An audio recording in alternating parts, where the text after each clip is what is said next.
নমস্কার, learning history Jayanta চ্যানেলের পক্ষ থেকে স্বাগত জানাই। আজ আমার আলোচ্য বিষয় হচ্ছে যারা বর্ধমান বিশ্ববিদ্যালয়ে পড়ছো, বর্ধমান বিশ্ববিদ্যালয়ে হিস্ট্রি অনার্সে 5th সেমিস্টারে পড়ছো, তাদের আজকে খুব ইম্পর্টেন্ট একটা ভিডিও নিয়ে এসেছি। আজকের ভিডিওর মূল বিষয় হচ্ছে যে হিস্ট্রি অনার্সে ডিএসসি 1 পেপারের সাজেশন। তোমরা জানো যে তোমাদের সিসি পেপার 11 5th সেমিস্টারে হিস্ট্রি অনার্সে সিসি পেপার 11 এবং CC paper 12 already video upload করা হয়েছে। যারা দেখেছো তাদেরকে স্পেশাল ধন্যবাদ, আর যারা দেখোনি এখনো তারা অবশ্যই দেখে নাও এবং এই যে স্টার মার্কসের প্রশ্নগুলো আমি দিয়েছি সেগুলো অবশ্যই প্র্যাকটিস করো, দেখবে তোমাদের খুব উপকার হবে। আর একটা আজকে যেটা ভিডিওটা আমি তোমাদেরকে দিতে যাচ্ছি সেটা হচ্ছে ডিএসসি 1। ডিএসসি 1-এ মনে রাখবে সব থেকে ইম্পর্টেন্ট বিষয় হচ্ছে ডিএসসি 1-এ দুটো পেপার পড়ানো হয়, একটা হচ্ছে বাংলার ইতিহাস আর একটা হচ্ছে আমেরিকার ইতিহাস। আজকে শুধুমাত্র তোমাদের বাংলার ইতিহাসের সিলেবাসটা তোমাদের সিলেবাসের ভিত্তিতে তোমাদের সাজেশনটা আমি দেব, ঠিক আছে? আর প্রসঙ্গত ছোট্ট একটা কথা বলে রাখি, তোমাদের আমি হিস্ট্রি অনার্সের সাজেশন ভিত্তিতে বড় কোশ্চেনের নোটস এবং শর্ট কোশ্চেনের যদি কেউ সাজেশন নিতে চাও, সাজেশন এবং উত্তর আমি তৈরি করে ফেলেছি, তারা কিন্তু আমার সঙ্গে যোগাযোগ করতে পারো। বড় কোশ্চেনের উত্তর এবং সাজেশন এবং স্পেশাল সাজেশন যদি কেউ নিতে চাও তাতেও যোগাযোগ করতে পারো। এই বিষয়গুলো সবই পেড কোর্সের মধ্যে পড়বে, তো তোমরা আমার সঙ্গে ব্যক্তিগতভাবে ফোন করে কথা বলতে পারো, অনেক উপকৃত হবে, ভীষণ উপকৃত হবে। এবং যতগুলো প্রশ্ন দিয়েছি অ্যাট লাস্ট পরীক্ষার আগে বড় কোশ্চেন অন্তত পক্ষে তোমরা যদি এত না মুখস্থ করতেও পারো, যদি 6টা থেকে 8টা কোশ্চেন অর্থাৎ স্পেশাল সাজেশন নিতে চাও আমার সঙ্গে যোগাযোগ করতে পারো। তোমরা যদি অ্যান্সার বড় কোশ্চেনের অ্যান্সার নিতে চাও, বারবার বলছি যোগাযোগ করতে পারো। শর্ট কোশ্চেনের অ্যান্সার, শর্ট কোশ্চেনের সাজেশন তোমরা কিন্তু আমার কাছে নিতে পারো। তার মধ্যে তোমরা 10টা কোশ্চেন কমন পাবেই যদি খুঁটিয়ে খুঁটিয়ে সব কটাই পড়ো, এবং সেখানে 50 থেকে 60টা প্রশ্ন থাকবে এবং উত্তর থাকবে। এটাও কিন্তু পেড কোর্সের মধ্যে পড়ছে, তোমরা আমার সঙ্গে যোগাযোগ করতে পারো, ঠিক আছে? এটা অনেকেই জানো, যারা জানো না তাদের জানানোর অবগতির জন্য বলে দিলাম। এরপরে বলি আজকের বিষয় ডিএসসি 1 পেপারে বাংলার ইতিহাস।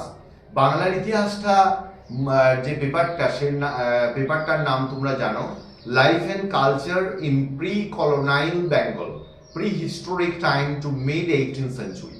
এই যে পেপারটা রয়েছে এই পেপারের সাজেশন আজকে তোমাদেরকে দেব, ঠিক আছে? তোমরা জানো যে এখানে 6টা অধ্যায় পড়ানো হয় বর্ধমান বিশ্ববিদ্যালয়ের প্রতিটি পেপারে। তো প্রতিটি পেপারে তোমাদের প্রত্যেকটা পেপারে একদম পরপর প্রতিটি পেপারে বলছি প্রতিটি অধ্যায়ে তোমাদের পরপর আমি সাজেশন দিয়ে যাব, এবং যেগুলো স্টার মার্কসের প্রশ্ন সেগুলো মনে রাখবে সাজেশনের প্রশ্ন, আর যেগুলো স্টার মার্কস দিইনি সেগুলো হচ্ছে এক্সট্রা প্রশ্ন হিসেবে একটু দেখে যাবে। যদি সাজেশন অনেক সময় গোলমাল করে তখন কিন্তু এইগুলো থেকে তোমরা পেয়ে যেতে পারো, ঠিক আছে? যাই হোক, ইউনিট 1-এ আরেকটা বিষয় বলে রাখি, সব থেকে ইম্পর্টেন্ট যেটা, যদি ভিডিওটা তোমাদের ভালো লাগে অবশ্যই লাইক, শেয়ার, সাবস্ক্রাইব করতে ভুলবে না। তোমরা অনেকেই ভিডিও দেখো কিন্তু সাবস্ক্রাইব করছো না, লাইক করছো না, তাহলে আমি যে এই রাত জেগে তোমাদের সাজেশনগুলো করছি তোমাদের জন্য, তার একটা ইম্পর্টেন্স তো তোমাদের কাছে থাকা উচিত, বলো? তোমরা এত বড় হয়েছো, তো এই জন্য তোমাদের দয়া করে তোমরা অবশ্যই আমার চ্যানেলে লাইক, শেয়ার এবং সাবস্ক্রাইব করতে ভুলবে না। তোমার বন্ধু বান্ধবীদের অবশ্যই তুমি শেয়ার করে দাও, তারাও উপকৃত হবে, ঠিক আছে? তাহলে এবং তোমারও ভালো হবে, ঠিক আছে? যাই হোক, আমি বিষয়ে যাই। তোমাদের প্রথম ইউনিট 1-এ প্রথম যে সাজেশনটা আমি দিয়ে রেখেছি, প্রশ্নগুলো রেখেছি, সেটা হচ্ছে 1 নম্বর প্রশ্ন ইউনিট 1। দেখো স্ক্রিনে দেখাবে, প্রাচীন বঙ্গের জনপদগুলি সম্পর্কে তুমি কি জানো? এটা 10 মার্কসের জন্য আসতে পারে, এবং এটা জনপদগুলো বলতে 2-একটা জনপদ দিয়েও প্রশ্ন কিন্তু দেয়, এটা স্টার মার্কসের প্রশ্ন।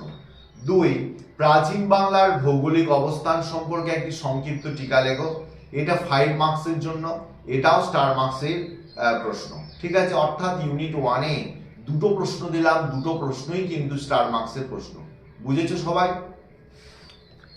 চলো ইউনিট 2-এ দুটো প্রশ্ন দিয়েছি।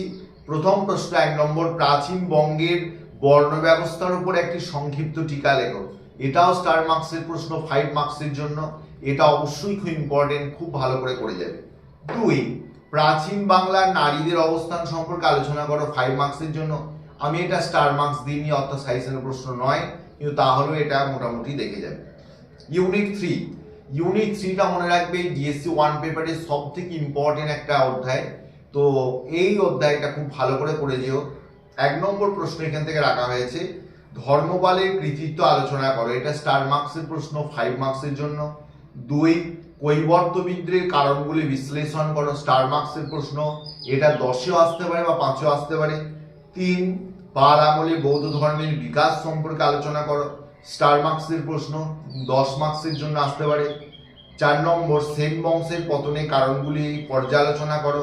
এটাও স্টার মার্কসের প্রশ্ন, এটা 5এও আসতে পারে বা 10এও আসতে পারে। আর 5 নম্বর প্রশ্ন, বাংলায় সাংস্কৃতিক জীবনে ইলিয়াস শাহী বংশের অবদান মূল্যায়ন করে। এটা দারুণ ইম্পর্টেন্ট একটা প্রশ্ন এবছরের জন্য, এটাও স্টার মার্কসের প্রশ্ন, এটা 10এও আসতে পারে বা 5এও আসতে পারে। 6, মুর্শিদ কুলি খাঁর মালজামিনী ব্যবস্থা ব্যাখ্যা করো। তার সঙ্গে দিতে পারে মানে লেজুর প্রশ্ন, মুর্শিদ কুলি খাঁর ভূমি রাজস্ব সংস্কার কতটা কার্যকরী হয়েছিল। এটা 10 মার্কসের জন্য দিতে পারে, এটা কিন্তু বা 10 মার্কসের জন্য দিতে পারে। এটা স্টার মার্কসের প্রশ্ন, খুব ভালো করে যেও। এই কোশ্চেনটা যদি 5 মার্কস হিসেবে দেয় তাহলে এভাবে দিতে পারে, মুর্শিদ কুলি খাঁর রাজস্ব ব্যবস্থার মূল্যায়ন করো। নেক্সট 6 নম্বর, নবাবী শাসনের প্রতিষ্ঠা সম্পর্কে টিকা লেখো। এটা এক্সট্রা প্রশ্ন, 5 মার্কসের জন্য। আর একটা প্রশ্ন দেওয়া হয়েছে, লাস্ট প্রশ্ন 8 নম্বরে, কানৌজকে কেন্দ্র করে ত্রিশক্তি সংগ্রাম সংক্ষেপে আলোচনা করো। এটা 10এও 10এও দিতে পারে, 5এও দিতে পারে। ত্রিশক্তি সংগ্রামটা দেওয়ার মানে সম্ভাবনা কম, তাহলেও এটা মোটামুটি দেখে যাবে, বুঝে যাবে বিষয়টা, তাহলেই লিখতে পারবে যদি চলে আসে, কারণ এখানে বাংলার ইতিহাসের পরিপ্রেক্ষিতে তো ওই জন্য বলো। ইউনিট 4-এ তোমাদের 3টে প্রশ্ন দিয়েছি, 3টে প্রশ্নই স্টার মার্কস আছে। 1 নম্বর প্রশ্ন, নগরী হিসেবে কলকাতার উত্থান কিভাবে হয়েছিল আলোচনা করা, 5 মার্কসের জন্য, স্টার মার্কসের প্রশ্ন। 2, বঙ্গদেশে জমিদারি ব্যবস্থার উদ্ভব ব্যাখ্যা করে, এই কোশ্চেনটা আসার সম্ভাবনা আছে, এটা স্টার মার্কসের প্রশ্ন, 5 মার্কসের জন্য। 3, মধ্যযুগে বাংলায় সমাজ ব্যবস্থার উপর একটি সংক্ষিপ্ত টিকা লেখো, স্টার মার্কসের প্রশ্ন, 5 মার্কসের জন্য। নেক্সট দেখো ইউনিট 5-এ 6টা প্রশ্ন আছে। প্রথম 4টে প্রশ্ন স্টার মার্কসের প্রশ্ন, অর্থাৎ সাইসেনের প্রশ্ন, বাকি 2টো হচ্ছে এক্সট্রা প্রশ্ন। 1 নম্বর প্রশ্ন, দারুণ ইম্পর্টেন্ট প্রশ্নটা, পাহাড়পুরের স্থাপত্য এবং ভাস্কর্যের মুখ্য বৈশিষ্ট্যগুলি আলোচনা করো। অথবা দেখবে আমি তোমাদের একটা দিয়ে রেখেছি, পাহাড়পুর স্থাপত্যের উপর টিকা লেখো। এইটা স্থাপত্যের জায়গায় ভাস্কর্য আসতে পারে, ঠিক আছে, অর্থাৎ এটা 10 মার্কসেও দিতে পারে বা 5 মার্কসেও দিতে পারে, কিন্তু হয় স্থাপত্য দেবে, না হয় ভাস্কর্য দেবে, তাহলে 5 নম্বর দেবে। আর যদি দুটোই দিয়ে দেয় তাহলে 10 দেবে, ঠিক আছে। 2, বঙ্গীয় সমাজে শ্রী চৈতন্য দেবের ভূমিকা আলোচনা করো, স্টার মার্কসের প্রশ্ন, 5 মার্কসের জন্য। 3, বজ্রযান ধর্মের ওপর টিকা লেখো, স্টার মার্কসের প্রশ্ন, 5 মার্কসের জন্য। 4, সর্বতভদ্র শিল্পরীতির ওপর টিকা লেখো, স্টার মার্কসের প্রশ্ন, 5 মার্কসের জন্য। আর 2টো দেখো এক্সট্রা প্রশ্ন দিয়েছি, দুটোই 5 মার্কসের জন্য। বাংলায় সুফি ধর্ম সম্পর্কে টিকা লেখো, আর বাংলায় বৈষ্ণব ধর্মের উপর টিকা লেখো, ঠিক আছে। নেক্সট ইউনিট 6 তথা লাস্ট চ্যাপ্টারে 4টে প্রশ্ন দেওয়া আছে, যে প্রথম 2টো প্রশ্ন স্টার মার্কসের প্রশ্ন, আর তা পরবর্তী 2টো প্রশ্ন হচ্ছে এক্সট্রা প্রশ্ন। 1 নম্বর, বাংলায় লোক সংস্কৃতির উপর একটি নিবন্ধ লেখো, এটা 10এও দিতে পারে বা 5এও দিতে পারে।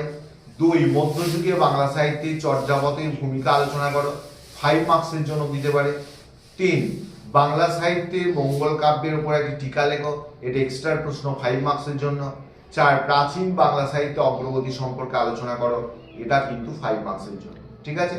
টোটাল তোমাদের 25টা প্রশ্ন আমি এক্সট্রা প্রশ্ন এবং সাজেশনের প্রশ্ন নিয়ে দিয়েছি, তার মধ্যে সাজেশনের প্রশ্ন দিলাম 18টা প্রশ্ন। তোমাদের এই পেপারটা অনেক প্রচুর মানে সিলেবাস, ফার্স্ট পেপার, এই জন্য একটু বেশি দিতে হলে 18টা প্রশ্ন এখানে দেওয়া আছে। এগুলো যদি প্র্যাকটিস করো তোমরা অবশ্যই ভালো রেজাল্ট করতে পারবে। আর যদি তোমরা পরীক্ষার আগে ঠিক 1 সপ্তাহ আগে যদি স্পেশাল সাজেশন কেউ নিতে চাও, এবং 8 থেকে 10টা কোশ্চেন থাকবে মাত্র, এবং এটা পেড কোর্সের মধ্যে, তাহলে আমার সঙ্গে ব্যক্তিগতভাবে তোমরা যোগাযোগ করতে পারো এবং শর্ট কোশ্চেনের সাজেশনের জন্য যোগাযোগ করতে পারো। যাই হোক, তোমরা ভালো থেকো, বেস্ট অফ লাক তোমাদেরকে। খুব ভালো করে পড়াশোনা করো, প্র্যাকটিস করো, এবং আশা করছি তোমরা কিন্তু খুব ভালো রেজাল্ট করতে পারবে এবং সমস্ত কোশ্চেনটাই তোমরা কমন পাবে। ঠিক আছে, এই আশা রাখি। যাই হোক, ভালো ভালো থেকো।